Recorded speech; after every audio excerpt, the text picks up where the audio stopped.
in the afternoon. I'm going to go with it. Huh? Off by 6 minutes. Well, listen, great to be standing here, regular season game, getting ready for an opponent with knowing we're going to play our guys, right? Because I've been up here a little bit, who's going to play, who's not going to play. Best guy's going to go out there and play. It's a great opponent we're playing. The more film you watch of Detroit and what they did and who they have, I had respect for them before, but wow, talk about an elite group. And, you know, we hear all the things being said about them, and they've got new weapons and good coaching and all that. So great challenge for us. So with that, I'll open it up. Coach, what stands out to you when you watch the game of the Detroit Lions? You talk about the improvements they made last season. What stands out? Yeah, I think the system that they've put together, you know, we call it eye candy and the movement and all the things that go on before the ball is even snapped. I think they do an outstanding job of. The quarterback obviously is gathering all kinds of information, and he's really good at taking that information and putting them in a really good play. That's that on top of the skill that they have. You know, we all know about the running back they had and the receivers they have out there, et cetera, et cetera. So that all packaged together, I think, is a really tough challenge for us. You've studied receivers across the league. Where does St. Brown stand? Is he almost underrated? Yeah, I mean, I don't know whether he's underrated or not because I don't know where everybody's got him. I put him way up there right now because he's a real challenge when you watch him on tape. And you could see that last year there was a consistent effort to get him the football.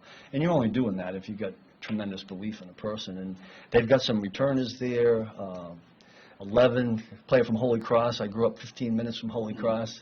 He was with us with the Giants. He's great. He's a great kid, high character guy. And I'm happy for him. He's had a really good career. And they got guys all over the place, right? They got a tight end in there. There's a rookie that's really good. And a lot of these guys haven't played a lot in the preseason, so we don't have a lot of tape of them all together. But we just got to do what we do.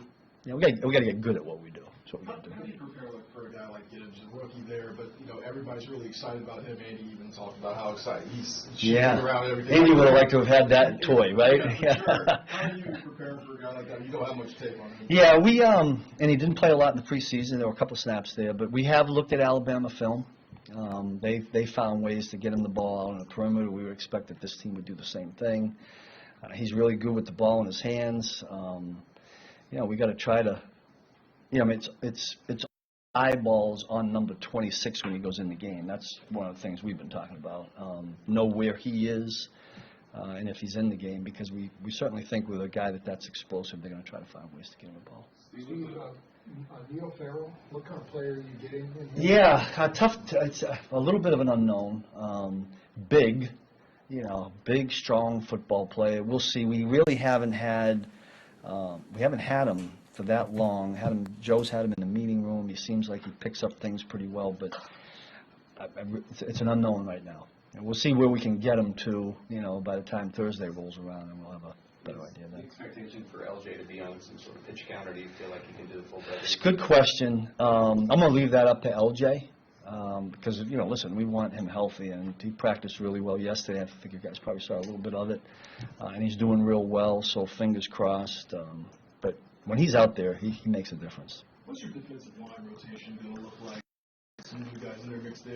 Yeah, rotation is a great word because we'll use them all. We're going to get guys in there and mix and match. And listen, this group that we have, I'm not just talking about the D-line, but it's a great group to work with. I mean, they work. These guys work, and they're into it. And, you know, we got a bunch of guys that are cerebral, Nick and Drew and the whole crew, guys on the back end. Hopefully we can play really good as a unit. And our best players will play really good, and all our other guys will play really solid. I think this team can force you into making mistakes if you're undisciplined, especially with your eyes. And if we don't do that, it gives us a fighting chance. Because with the things they do on offense, if you get, you know, if you go wandering or you're biting on something that's not there, they'll make you pay for it. Steve, we don't know how much you love blitzing, but how much do you sort of appreciate the ability to do it when you don't have anything on tape with this collection of guys in an opening game? Yeah, interesting question. I'm as curious as you guys to see what we have and what we can do with the players we have. We've talked about this before in this room, that sometimes it takes a quarter of the season to figure out how it's going to piece together what you have. We think we have things in to take advantage of, you know, what our guys do, but we'll see. You know, we didn't get a lot of snaps in the preseason, and we certainly obviously didn't do a lot of things. preseason-wise. So we're going off of practice, and hopefully we've prepared well and we can get some of those things run.